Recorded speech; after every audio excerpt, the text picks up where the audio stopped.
Hey, welcome to the Motormouth YouTube channel. I'm Zach. I'm Andrea. And this is Questions, Coffee, and Cars. So how do you get a question in? Follow along on Instagram at motormouth_Andrea. Every Sunday morning, I put a post out asking for questions. Once we gather them, the post is deleted and we start the show. Wait for it. Time now for Questions, Coffee, and Cars. Your questions from Instagram. Why isn't the vehicle's security not considered when speaking to its reliability? RAV4 or Highlander being so expensive to buy. Don't even get me started on their insurance costs and being at the top of the list of being stolen. How can these products be considered reliable when I can't even rely on it to be there in the morning when I wake up to go to work the next day? Okay, well, that's a lot all to take in, isn't it? Well, all I can say is Toyota is a victim of its own success. Yeah. You got to remember, they don't just make cars for an area like in Ontario and Quebec where so many cars are getting stolen. They make them for a worldwide market. Yeah. And worldwide, they're very successful. So that's why Toyotas and Lexus are targeted, because they're easy to sell to the bad guys overseas. They want Toyotas and Lexuses too. They do, especially these body-on-frame SUVs. But yes, you do worry about Highlander and RAV4. But keep in mind, as Zach mentioned, different areas may not be theft prone. We live in British Columbia. It's not as big of a problem as it is in Ontario and Quebec. So also insurance costs are different. I'm not going to speak to the US, but I'll speak to Canada. Every province has its own insurance policies, brokers. For us in British Columbia, we deal with ICBC. And there is no competition. So what ICBC puts out for insurance is what you end up paying. Yeah, but you can't say, oh, well, it's not a reliable vehicle because it can be stolen. Any car can be stolen. Any car can be stolen. Yeah. It's that they're targeting these cars. And it's not just because they find it maybe easy to get into. There's a way to get into any car. They've just figured out for the highly desirable cars an easy way to get them off the country and onto a train or onto a boat and get them out of here. There's a market for them because they're not just popular here. And it's not just Toyota models. There are other issues, like Honda has problems as well. But also, you know, they do have things in place to help with theft. But believe it or not, these crooks figure it all out. Eventually they figure it out. And so I think it's a really challenging time for manufacturers in certain provinces of Canada and possibly some issues in the US. I'm not aware of US issues, but our viewers can speak to that. Chime in. Let us know. Do you think Cadillac will continue killing off its gas models in pursuit of a fully electric fleet? Love the CT4 and 5, but hesitant to make the jump since it seems Cadillac is putting more and more gas models on the chopping block. I'm just going to give you, actually, Andrew and I are going to be doing a video on the update kind of on the EV marketplace and what's happened, especially since rebates have gone away. The $7,500 tax credit or rebate is moving through legislation for that to be eliminated in the United States. So just to give you an update, General Motors, so that includes Chevrolet, has taken over the #1 spot in Canada in terms of EV sales. Tesla, #1 for many, many years. And because of Elon Musk's connection to Donald Trump and the U.S. administration, people are voting with their wallets and they're buying something else. And these General Motors cars are coming at the exact right time for that situation. And now General Motors is #1, and that includes Cadillac. And Cadillac, we were told not only by Cadillac, but by another brand that their sales are doing this. So maybe they're right. I mean, they've got some great exterior designs and interior designs of their electric vehicles. I get your point, and we have spoken to Cadillac about this over a lunch meeting. And to us, it seems like their focus is going to be pure EVs. We asked about hybrids. They don't plan on bringing hybrids in for the Cadillac fleet. So are they going to focus mostly on electric vehicles? Possibly. They didn't confirm that, but they have been successful. As for buying a gas model, I wouldn't worry about it. I mean, I would be okay to buy a Cadillac gas model today, Yeah. even if it is going to be discontinued at a later Yeah, time. because these are common parts. I mean, they don't just make parts just for Cadillacs. It's well, they do for certain interior pieces, but the architecture and the motors and all that are all common to other vehicles. The thing, this is my prediction, Andrea. I read an article, another article. I read a lot of articles that General Motors just filed a patent for a new hybrid system. Yeah. And it's extended range electric vehicle like the Chevrolet Volt. Remember, I've been talking about this before. They had the Volt with a V architecture that was very reliable, and they just abandoned it. And I think what they're going to do is bring it back in, and they are going to be bringing hybrids and these plug-in Not hybrids. Cadillac. But my prediction is, here's Oh, my prediction, okay. Buick. To gin Buick, and they'll say, okay, people have been calling for hybrids and they've been calling for plug-in hybrids. We'll put those in the Buick division to get the exposure of Buick up, and they offer some premium interiors as well, and let Cadillac be the EV brand. I also think they're going to do the same with Chevrolet. I think that they are going to bring hybrids or plug-in hybrids, whatever they decide, to the Chevrolet lineup as well. I think they need it. I mean, there's just so many brands that are adding hybrids or plug-in hybrids to their portfolio. And I think that Kia, Hyundai, Toyota, even Honda now, even though slow to come on board, have done a great job with an expanded portfolio of electrification, because electric vehicles, pure electric vehicles, don't always work for everyone. I think it's a good option to have. Well, we're going to see in the next 2 to 3 years a massive shift towards everything being electrified, but not EVs. Exactly. And some gas models will be offered as well, but I think, it will just be electrification. What do you think will happen if we remain isolated from China's excellent electric vehicles for too long? Do you think it's enough for Western brands to catch up with the current significant technological gap, or will it be worse? Can I just jump in about the last one I did? And I said, Yeah. talked about, because there was a lot of comments on something I said. I said, we have these tariffs in Canada and the US at 100% to block cheap EVs from coming into Canada. And I got jumped on for saying that they were cheap. Have you even seen a Chinese EV? Yes. I have been to China like 5 times and gone to all the auto shows when the BYDs looked like a frumpy old Toyota Corolla from the 1970s to now they're exotic electric vehicles. I'm not saying that they don't have amazing tech, amazing battery chemistry, and all those things that they're working on. What I'm saying is they're cheap, meaning they cost less. Inexpensive. Based on the fact that there's this huge backstop with the Chinese government to make these a success. So we can't compete with labor costs and the thumb that the Chinese government has on the EV marketplace. And that's why these protectionist measures are in place. And a lot of viewers say, well, why can't we just have a Chinese EV come to Canada or to the US? They're priced really well, then we can all get into an electric vehicle.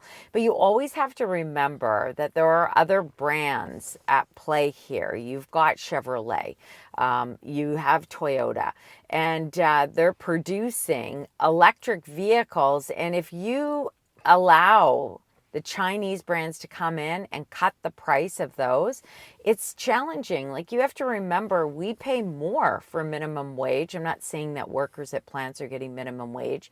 I'm just using They're that not. as an example.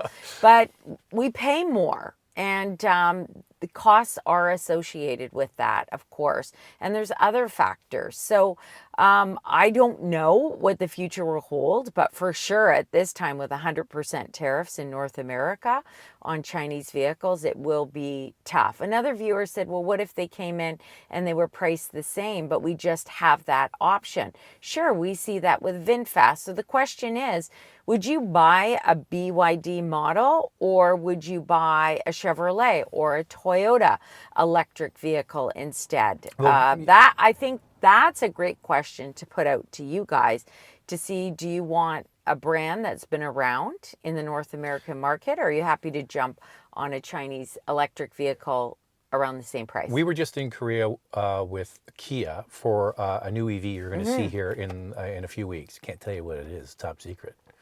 But we did reference the fact that we were in Korea last September and we drove the EV3, which is now for sale in Europe. And it's become the #1 selling EV. And it's the right size, it's the right price, and they priced it very well to compete with those cheaper Yep. EVs from China, and it's become the #1 seller. And my theory is, to Andrea's point, Kia obviously is bringing a good product at a price that is competitive, but it's a brand that people know. And they go, okay, well, I'm going to take a chance on a Chinese EV that I don't know really anything about, or can I put my money with a Korean brand I trust? And I think that's what's happening. And it's also dealerships that are around and service if Yes. you do need to bring the vehicle in. And that's the stuff I've been hearing is that I went with Kia because I know it's going to be there when I need it. I need that dealership. I need that service department. The other one that's quite popular as well overseas is the Volvo EX30 because it is priced really well, competitively. So that's the question to ask. By the way, Zach, that review, the car that we drove in South Korea and Seoul, it's not top secret because I put a post out on Instagram. Oh. And so So the review's top secret. the review driving impressions are top Okay. secret, but All if right. you want to see Well, it, that, just you go know, to top Instagram. secret sounded more fun, It Andrea. did, but it's the EV4. All I'm thinking and of is I have to edit it, Yes. and we can't put it out till June 16th. driving impressions are top I can't secret. put it out till June 16th. So in my world, you're right. You did put Instagram out there. You know I what we did. are? You know what we are, Andrea? What are We're we? still jet lagged. We got in yesterday. Yeah. We flew in from Korea yesterday. And yesterday I felt like I was hit by a bus. Today I feel a lot better. But still, if we're a little slow in this one, that's why. I think we're pretty quick, actually, considering we just got back. And I can't believe how much I've done in, well, it's just over 24 hours we've been back. What was that barbecue place they took us to for dinner? What was it called? Something Garden. Yes. And Sands Garden. Sun's Garden. Sands, it's on your Instagram. I know. But that was mwah. Everybody That from was Kia head office in Korea basically said, "Oh, this is the best, The best. best barbecue in Seoul," and it was. And really also the beef is just wow, melt in your mouth beef. I enjoyed everything there, all the food. And then the next night we went to another place for fried chicken and it was delicious too. Just a quick story about that. So Yeah. everybody has executives or designers that are assigned to each table. Okay, so sitting next to me was Ted, and Ted is basically the COO, the Chief Operating Officer of Kia. Yeah. Big job. Yeah. And then to my right and sitting across from Andrea was Jochen, who used to be the head of interior design. We like this guy. Yeah. A Belgian guy, and he's been in Korea for 6 years, and now he's on to future design. You can't. That stuff is top secret. Yeah, that's top. But you know, it's just so great to sit there I know. and talk to them. I talked to Ted about his whole job. Can I just tell the story because it's so cool? Yeah. Okay. He said to me, check this out.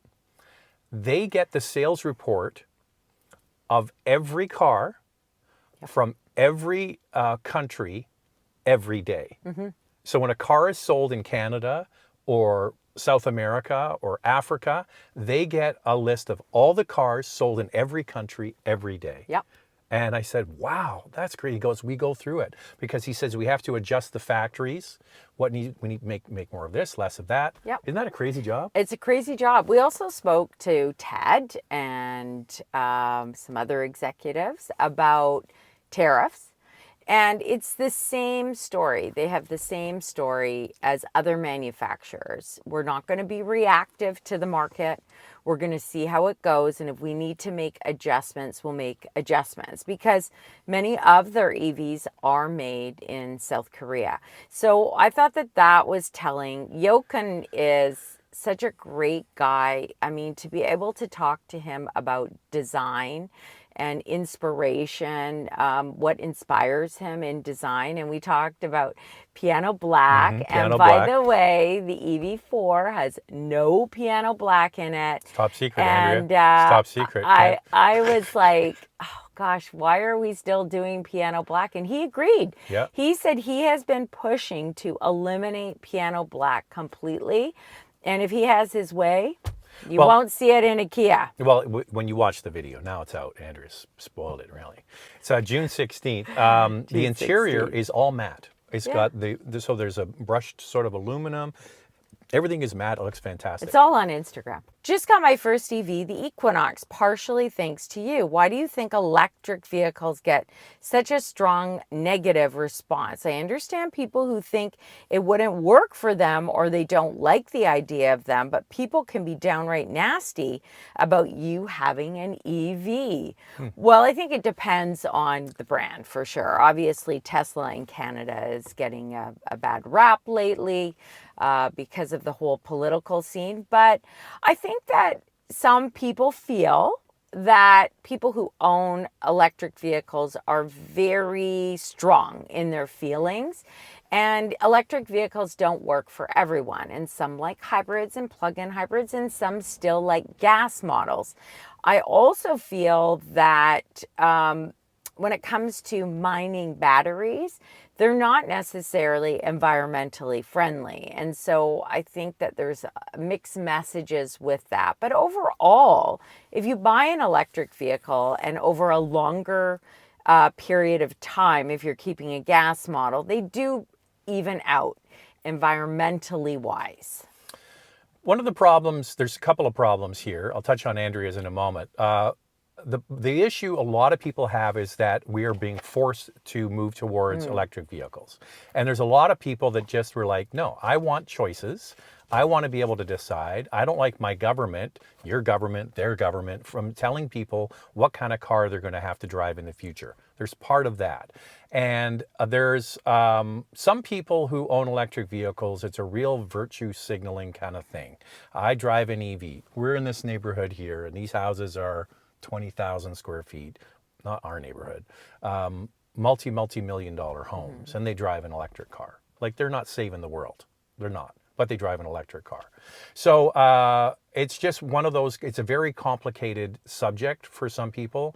The environmental thing is part of it. And our whole thing that we've been talking about is if the goal is to reduce CO2 into the atmosphere, let manufacturers decide the best way they can do that. Because if you have, like, for example, with Toyota, 50% of their vehicles being hybrids or electrified, that's reducing a great number of CO2 that's being emitted every day versus selling 1 or 2% of their vehicles are just battery electric. So that's the answer. And also, if you buy a hybrid, the battery is much smaller. So, you're looking at under 2 kilowatt hour battery. And then if you buy an EV, some of them are up at 60 plus kilowatt hours. So some people feel like you could produce more hybrids instead of getting a larger SUV, for example, that may have 100 kilowatt hour battery. You could produce a lot more hybrids and still improve emissions, and that wherever you live would be greener. Yeah, and you know what? Just all you have to do with the people who are naysayers about your electric vehicle, just show them how much your gas bill was each month, which was zero. Yes. I mean, you have to pay for electricity, but there you go. My wife is making an argument to purchase a Porsche Macan or Cayenne. I'm trying to convince her a Toyota or Lexus is the way to go. The Bank of Toyota. How do I convince my wife to be more frugal? Well, you don't. Convince your wife to be more frugal. Okay, I just want to talk about the Bank of Toyota, which is something I coined years ago, which is you buy a Toyota, you drive it for years, and then when you go to sell it or trade it in, you get a lot of money back, right? Yeah. They hold their value. Porsche's the same way. You buy a Porsche, you drive it, and actually the number one vehicle in North America for resale value, period, is the 911. You're not getting a 911. Be nice, but Porsche as a brand hold their value very strongly. So it's kind of maybe not on par with Toyota, but it's going to be very close. And also, obviously, more expensive because once you start adding all the extra features, you could get a Lexus or a Toyota model for less. But the driving experience is different. and you're driving a Porsche. So if you can afford it, obviously you can, I think, if your wife wants one. Why not go for the Macan? It's less than the Cayenne, but still a great vehicle. I think the Porsche Cayenne is hands down a better vehicle. It's bigger. It is proven to be more reliable. And Porsches are right near the very top of quality scores. And so you can have a vehicle that holds its value very well and is proven to be very reliable. I'm a bigger fan of the Cayenne than the Macan, but try them both. I like both. I would say with Zach, I think that some people like the size of the Macan, and I really think it comes down to budget. If you look at Canadian pricing for the Cayenne, it now starts at $95,000 Canadian. It's a lot of money. I could use more. You can get something for less. Maybe they plan on leasing. I mean, who knows what your scenario is, but definitely options. And there's nothing wrong with a Lexus or Toyota. It's just that if you want more of an engaging drive, Porsche will offer that. Lexus is very refined though and smooth, and that might be something that your wife would like as well. Okay, so you can have your cake and eat it too here. Get a certified pre-owned Porsche, car that's come off a 3-year lease. It's going to come with an extended warranty. Somebody else will have taken the biggest appreciation initially. You're going to be surprised when you shop for them that they still hold great value. But that way you can have a relatively new vehicle, certified pre-owned, and for less.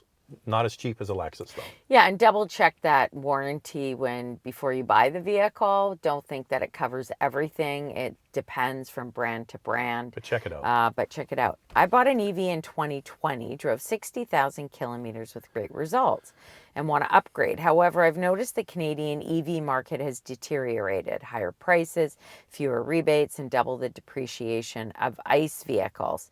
Is the Canadian EV market effectively dead for middle-class families? Should we expect rebates to return or prices to drop? Why does Canada lag behind high adoption countries like Norway and Germany? Should we wait for more competition? Well, it's dead in Germany too. Just the news flash. They got rid of the EV rebate in Germany and sales tanked. There is a move though to support the German auto industry. So people who are buying, and when you go to Germany, it's mostly German cars. Yeah. So people who are buying a new car, they might consider it an EV. Norway's its own kettle of fish. They have huge reserves of oil and gas. Interesting. That they've been selling since the 60s. Yeah. And they have the largest sovereign wealth fund in the world, over $1 trillion. And it's a small country, 5 or 8 million people, and they have the money to reduce the taxes on electric vehicles to essentially nothing. So there's a massive rebate there because they're so wealthy. The rebates in Canada, I don't think are coming back anytime soon, and the one that was reestablished for Quebec is going away in 2 years. Well, they brought it back. You still have 2 years, but I have to disagree with you on one thing. I actually think there are a lot of maybe not rebates, but incentives Manufacturers, manufacturers. I mean, they're really pushing to move it. You see it with Toyota. They have some aggressive pricing on their vehicles. So even though the sticker price may say this, go into the dealership because there are incentives there. You are right about depreciation. That's a big one, Electric vehicles don't hold their value. Yeah. And so we always recommend leasing because you're just going to give it back. For those who don't want to lease because they don't want to constantly have monthly payments, I get that too. You're just going to have to drive your EV for a longer period of time because I wouldn't sell it in 3 or 4 years. The problem is, it's like your phone. There's just the newest and the latest coming out with more horsepower and also more range. And so someone like a brand like Kia, I mean, they're just constantly coming out with more electric vehicles. I mean, when they had the Niro electric vehicle, which is still around, we believe it's going to go. It's going to turn into the EV3. Now that they've got the EV3 coming. Yeah. So if you're one of these people that bought an electric vehicle because a couple questions ago, he said, show them your monthly gas bill, which is zero. But when you add in the extra depreciation at the end of, say, 4 years, are you really any farther ahead? I'm not sure. I mean, you guys can tell us if you really think that based on the value of the car at the end of 4 years and how much you saved in fuel, are you really that much farther ahead? I'm not sure that's the case yet. And the problem is when the rebates go away and the EV market declines, the EV used car prices are affected. It can be a bit of a downward spiral. So that's part of the whole thing about EVs. I've been saying it for years. You used to buy cars with this. I love that. Look at that, honey. What a beautiful car. Let's go look at that. Oh my God, look at the paint. Oh, the stereo is fantastic. I love it. Let's take it away. Now it's all up here for EVs. It's all it's a spreadsheet of charging, of range, of depreciation. It's a lot more clinical. And I think like you could buy a used EV. We have viewers who have done that and they plan on keeping the vehicle long term. But then people are worried about battery replacement costs. Oh, if I've got a 4-year-old one and I'm keeping it long term, what will happen?